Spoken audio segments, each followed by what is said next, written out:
नमस्कार, मैं हूं सौरभ चंद्र केसरी और अपने YouTube चैनल में आपका स्वागत करता हूं। मैं एक प्रश्न लेकर के आया हूं और यह है समय, दूरी, चाल से संबंधित प्रश्न। और याद रखिएगा, इसमें आपका समय कभी पूछ सकता है, कभी दूरी पूछ सकता है, कभी चाल पूछ सकता है, कभी औसत चाल पूछ सकता है।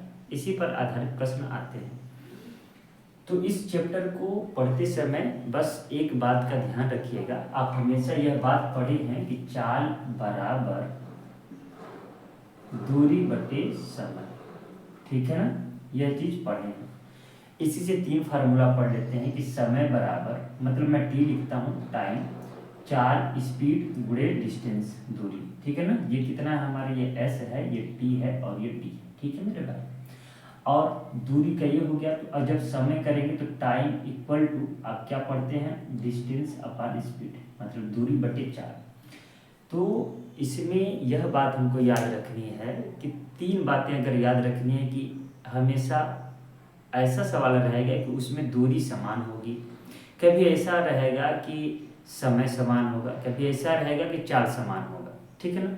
तो ज़्यादातर तो आपको मिलेगा कि दूरी समान रहेगी, ठीक है। अच्छा, अगर दूरी समान रही, देखिए चाल बराबर दूरी बटे समय, अगर दूरी दोनों के लिए बराबर है, तो अगर दूरी को हम एक मान लें, समान मान लें, तो आपको यहाँ पर क्या प्राप्त होगा बताइएगा। स्पीड हमने लिख दिया, एक बटे समय।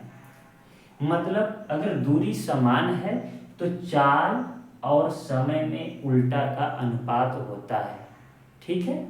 मतलब यह हुआ कि S और T में एक दूसरे का उल्टा अनुपात हो गया। क्लियर है। अच्छा, अगर, अब ध्यान से देखिएगा, अगर चाल, याद रखिएगा, चाल दोनों के लिए समान है। अब यहाँ पर मैं एक कर दूं, ठीक है ना, एक, तो केवल टी बचेगा ना। इसका मतलब ये मत सोच लीजिएगा कि टी बराबर डी, समय और टी बराबर नहीं। इसका मतलब यह हुआ कि प्रोपोर्शनल लिख देता हूँ कि जितना समय जो चलेगा उतनी दूरी पर पहुंचेगा, ज्यादा समय ज्यादा दूरी, ठीक है। क्लियर है, कोई दिक्कत। अच्छा, हम यहाँ पर ये तो सिखा दें कि इन दोनों के बीच में अपोजिट का होता है। अगर हमारे पास चाल, चाल अगर कांस्टेंट हो गया, स्थिर हो गया, समान चाल रहा, तो जितना ज़्यादा जो टाइम लेगा उतना अधिक दूरी तय करेगा, ठीक है ना। और अगर समान समय हो गया तो भी, अगर समय समान हो गया मेरे भाई, तो चाल और दूरी एक दूसरे के क्या हो जाएंगे, समानुपाती हो जाएंगे। अगर समय को मैं एक मान लूं तो बताइए दूरी बराबर चाल दिख रहा है ना। यहाँ पर हमें बराबर से नहीं समझना है, प्रोपोर्शनल समझना है। प्रोपोर्शनल मतलब समानुपात, मतलब जिसकी अधिक चाल होगी वो अधिक दूरी तय करेगा, जिसकी कम चाल होगी वो कम दूरी तय करेगा। क्लियर है। अगर समय समान है तो अब एग्जाम्पल समझिए। मान लीजिए कि ये प्रदीप है, ठीक है ना, और ये विपुल, दो लोग हैं, ठीक है ना। और मानकर चलिए 1 किलोमीटर की यात्रा तय करनी है। कितने किलोमीटर की, 1 किलोमीटर की। अब आप बताइए कि ये 10 किलोमीटर, विपुल जो है 10 किलोमीटर प्रति घंटा चलते हैं और प्रदीप 8 किलोमीटर प्रति घंटा। तो पहले कौन पहुंचेगा, तो आप कहेंगे जो 10 किलोमीटर प्रति घंटा चलता है वो। क्यों, क्योंकि इसकी चाल अधिक है और दूरी समान है, इसका मतलब ये पहले पहुंचेगा, ठीक है ना। उसी तरीके से अगर मैं समय की भी बात कहूँ, मैं कहूँ कि दोनों की जो चाल है वो समान है, चाल क्या है, समान है। तो विपुल 1 घंटा चलता है जबकि प्रदीप 1.5 घंटा चलता है, तो ज़्यादा दूरी कौन तय करेगा। तो ऑब्वियस सी बात है, जब चाल समान है तो जो ज़्यादा देर तक चलेगा वो ज़्यादा दूरी तय करेगा। इसी पर आधारित पूरा प्रश्न होता है। ज़्यादातर प्रश्न आपको डिस्टेंस इक्वल रहेगा और समय और चाल अपोजिट का संबंध बताएगा, इसी पर आधारित सवाल होगा।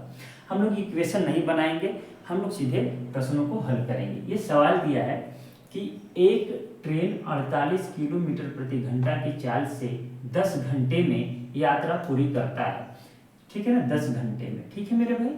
चाल दे दिया है, समय दिया है। अब देखिए कह रहा है यदि समान दूरी, दूरी क्या है, समान है। जैसे ही दूरी समान हुआ आपको ये दिमाग में आ गया कि चाल और समय उल्टा हो जाएंगे, ठीक है।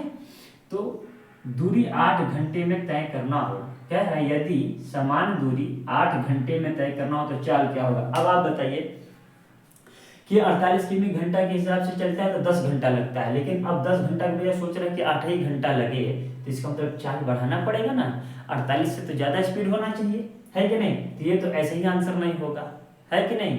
अब देखिए ये दिमाग इसलिए लगाना जरूरी है कि कभी कभी ऐसा दे देगा कि 3 ऑप्शन 48 से कम दे देगा, 1 ऑप्शन 48 से ज़्यादा, तो सवाल लगाने की जरूरत ही नहीं पड़ेगी, जो ऑप्शन 48 से ज़्यादा होगा वही आंसर होगा।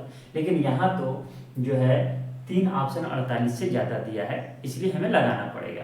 अच्छा, अब हमें यहाँ चाल दिया है कि समय, तो आप कहेंगे कि समय दिया है, क्यों 2 चाल नहीं दिया है, 2 समय दिया है, तो हमें 2 चाल दे दे या 2 समय दे दे, आराम से हो जाएगा। क्यों, क्योंकि चाल और समय का रिलेशन हमें पता है। तो देखिए यहाँ मैं चाल लिखता हूँ, चाल मतलब स्पीड, ये एस लिख रहा हूँ, ठीक है ना, और हमारे पास समय है तो समय को मैं टी लिख रहा हूँ। क्लियर है मेरे भाई।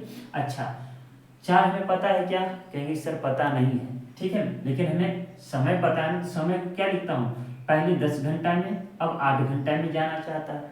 क्लियर है। तो अब चाल उल्टा हो जाएगा कि नहीं, नीचे चाल लिख देता हूँ ताकि आपको ज्यादा समझ में आएगा। समय पता है, अच्छा, तो हमें पता है इन दोनों का उल्टा होता है, तो यहाँ पर 8 हो जाएगा, यहाँ पर 10।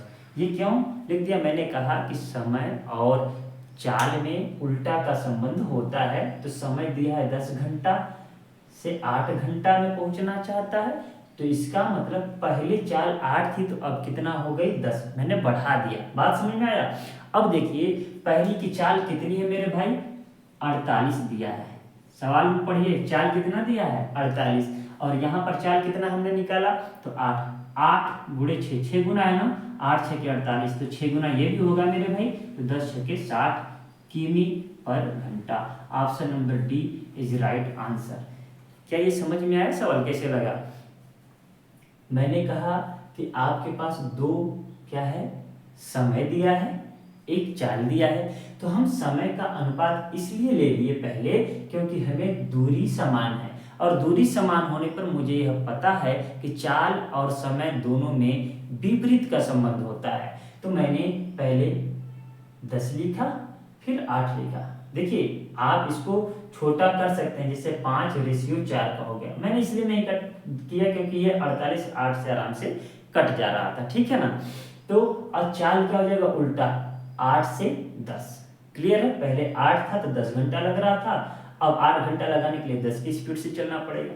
तो हमने तुलना कर दिया कि अब ये जो चाल है निकल के, पहली चाल है 8, वो सवाल में दिया है 48, तो 48 का तुलना हमने 8 से कर दिया। 8 बराबर कितना है 48 है, तो 10 बराबर कितना हो जाएगा मेरे भाई 60। उम्मीद करता हूँ यह सवाल समझ में आया होगा। वीडियो को छोटा ही रखना है, अब इसके आधार पर आप इस तरीके के जितने सवाल है लगाएंगे, फिर एक वीडियो अगले टाइप पर लेकर आऊँगा। ऐसे ही हम लोग सीखते रहेंगे। मिलते हैं नेक्स्ट वीडियो में, तब तक के लिए नमस्कार। और वीडियो अच्छा लगे तो शेयर जरूर करें, ठीक है।